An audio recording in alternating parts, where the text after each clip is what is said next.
आज oriental public school के channel पर स्वागत है। आज मैं हिंदी साहित्य से लिए हुए स्पर्श भाग 2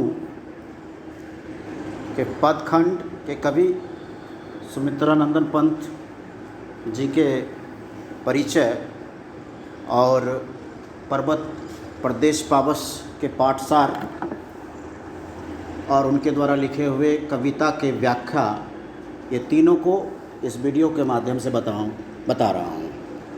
तो आइए शुरुआत करते हैं। पर्वत प्रदेश में पावस कक्षा 10वीं हिंदी का ये चैप्टर है जो कि सुमित्रानंदन पंत जी के द्वारा लिखा हुआ है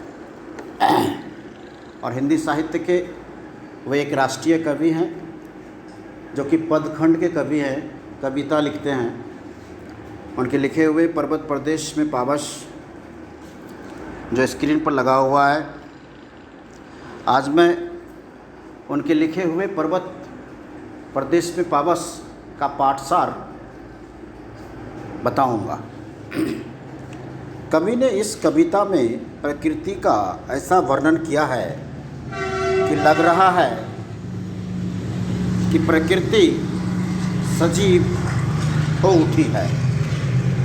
कवि ने इस कविता में प्रकृति का इस तरह से वर्णन किया है कि लग रहा है कि प्रकृति सजीव है, अर्थात प्रकृति के नज़र में सजीव निर्जीव दोनों ही है, लेकिन प्रकृति के द्वारा इस तरह से वो कविता में बताए हैं कि प्रकृति सजीव हो उठा है।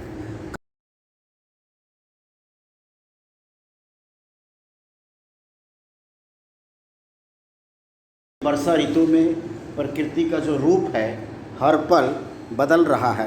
कभी वर्षा होती है तो कभी धूप निकल आती है। पर्वतों पर उगे हजारों फूल ऐसे लग रहे हैं जैसे पर्वतों की आँखों हो और वे इन आँखों के सहारे अपने आप को अपने चरणों ने फैले दर्पण रूपी तालाब में देख रहे हो। प्रकृति के द्वारा जो वर्षा होती है पर्वत पर, वो पर्वत पर जो बारिश होती है, बारिश होने से जो फूल खिलते हैं, तो वहाँ का जो प्रकृति का जो सौंदर्य है और जो देखने का जो नज़ारा है वो निर्जीव सजीव की तरह दिखने लगता है। अर्थात वह कभी छोटा कभी बड़ा, कभी देखने में अच्छा, यानी कि प्रकृति का सौंदर्य तो पहाड़ पर्वत में देखने को ज़्यादा मिलता है। तो कवि कहना चाहते हैं कि सजीव की तरह दिखता है। पर्वतों से गिरते हुए झरनों कल कल की मधुर आवाज़ कर रहे हैं। पर्वत से जो निकलता हुआ झरना जो आवाज़ करता है वो कल कल की तरह, जिस तरह से कोई गाना सुनने के बाद उसके म्यूज़िक सुनने के बाद मन का थकावट दूर होता है, उसी तरह से पर्वतों पर जो झील यानी झरना गिरता है उसका आवाज़ सुनने के बाद लगता है कि प्रकृति जाग गई है और प्रकृति सजीव हो गई है। जो नस नस को प्रसन्नता से भरा रहे हैं। पर्वतों पर उगे हुए पेड़ शांत आकाश को ऐसे देख रहे हैं। पर्वत पर जो उगे हुए पेड़ शांत आकाश को ऐसे देख रहे हैं जैसे वो उसे छूना चाह रहे हो। बारिश के बाद मौसम ऐसा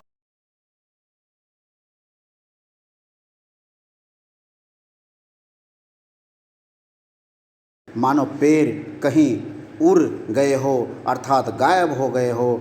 चारों ओर धुआं होने के कारण लग रहा है कि तालाब में आग लग गई है। ऐसा लग रहा है कि ऐसे मौसम में इंद्र भी अपना बादल रूपी विमान से लेकर इधर उधर जादू का खेल दिखाता हुआ घूम रहा है। कभी कहना चाहते हैं पर्वत प्रदेश में कि जब बारिश होती है तो बारिश होने के बाद वहाँ के जो फल फूल पेड़ पौधे हैं कितने सुंदर रूप में खिल जाते हैं और देखने को बड़ा अच्छा लगता है कि प्रकृति सजीव के रूप में दिख रहा है। जब बारिश ख़त्म हो जाती है तो वहाँ पर बारिश ख़त्म होने के कारण नीचे गहरे जगह पे धुआं की तरह, बादलों की तरह हवा उड़ते रहता है, मानो कि कहीं जंगल में आग लग गया हो। ऐसे धुंधला और धुआं निकलता रहता है, लेकिन आग नहीं लगता। वह प्रकृति का वहाँ पर पर्वत प्रदेश में बादल ख़त्म होने के कारण वहाँ का सौंदर्य ही ऐसा हो जाता है। मानो कि इंद्रदेव जो बारिश का देवता है वो भी थम्ब हो जाते हैं वहाँ पर देखने के बाद। तो आइए फिर नेक्स्ट पेज में क्या है। अब मैं पर्वत प्रदेश में पावस पाठ की जो पाठसार जो था मैंने उस पेज में बताया, और इस पेज में उनके द्वारा लिखे हुए कविता है, उस कविता को मैं पढ़ूँगा और उस कविता के पढ़ने के बाद एक व्याख्या भी बोलूँगा। तो चलिए शुरुआत करते हैं। पर्वत प्रदेश में पावस माने पर्वत का जो प्रदेश है उसमें पावस यानी कि त्यौहार वो कैसा लगता है, उस पर आधारित एक कविता है जो सुमित्रानंदन पंत के द्वारा लिखा हुआ है। पावस ऋतु थी पर्वत प्रदेश में, पर्वत प्रदेश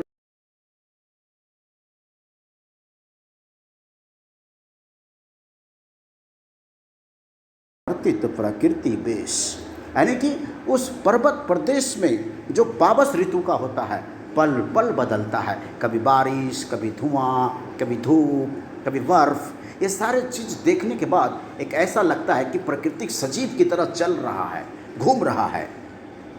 पावस ऋतु, वर्षा ऋतु, यानी कि जो वर्षा ऋतु है उस ऋतु को पर्वत प्रदेश में एक पावस ऋतु के रूप में हम व्यवहार करते हैं, जो कि हम लोग एक पर्व के रूप में व्यवहार करते हैं। कभी छठ, कभी दुर्गा, कभी काली, कभी जो है सो इसके रूप में हम प्रयोग करते हैं। इसका प्रसंग मैं बता रहा हूँ कि प्रस्तुत पदांश हमारी हिंदी की पाठ्य पुस्तक स्पर्श भाग 2 से लिया हुआ है।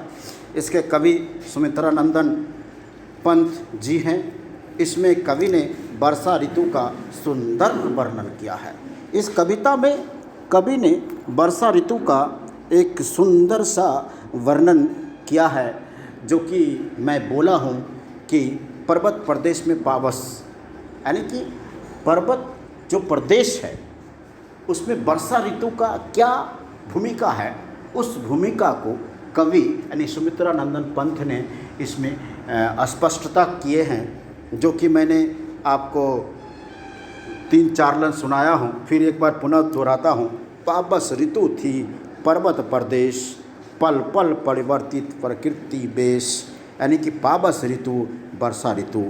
इसमें कुछ वर्ड है जिसको मैं बताया हूँ। परिवर्तित माने बदलना, प्रकृति बेश मतलब प्रकृति का रूप, और प्रस्तुत पद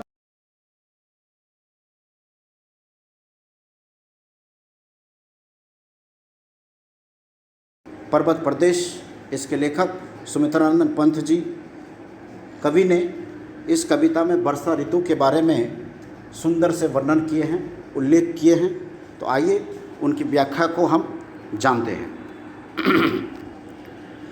कवि कहता है कि पर्वतीय क्षेत्र में वर्षा ऋतु का प्रवेश हो गया है। पर्वतीय क्षेत्र में वर्षा ऋतु का प्रवेश हो गया है, जिसकी वजह से प्रकृति के रूप में बार बार बदलाव आ रहा है।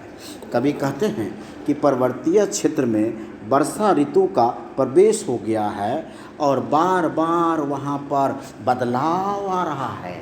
देखने को नज़ारा अलग अलग लग रहा है, मानो कि एक सौंदर्य सा बगान खिला उठा है और मन का थकावट दूर हो जाएगा देखने के बाद। अर्थात कभी बारिश होती है तो कभी धूप निकलता है। इस दोनों रूपों को पर्वत प्रदेश में देखने के बाद एक अद्भुत सी लीला होती है।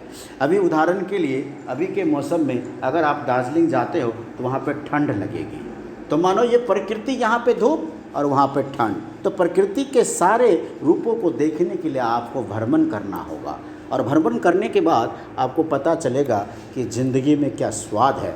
उस स्वाद को सुमित्रानंदन पंत ने पर्वत प्रदेश पावस कविता को लेकर उन्होंने स्पष्टता किया है प्रकृति के बारे में। तो आज मैं इस वीडियो के माध्यम से सुमित्रानंदन पंत जी के द्वारा लिखे हुए पर्वत प्रदेश में पावस का पाठसार एवं उसके कविता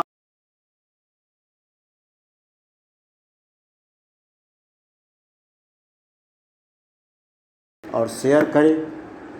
आज के लिए मैं इतना तक ही रखना चाहता हूँ। नेक्स्ट के वीडियो में करेंगे। धन्यवाद।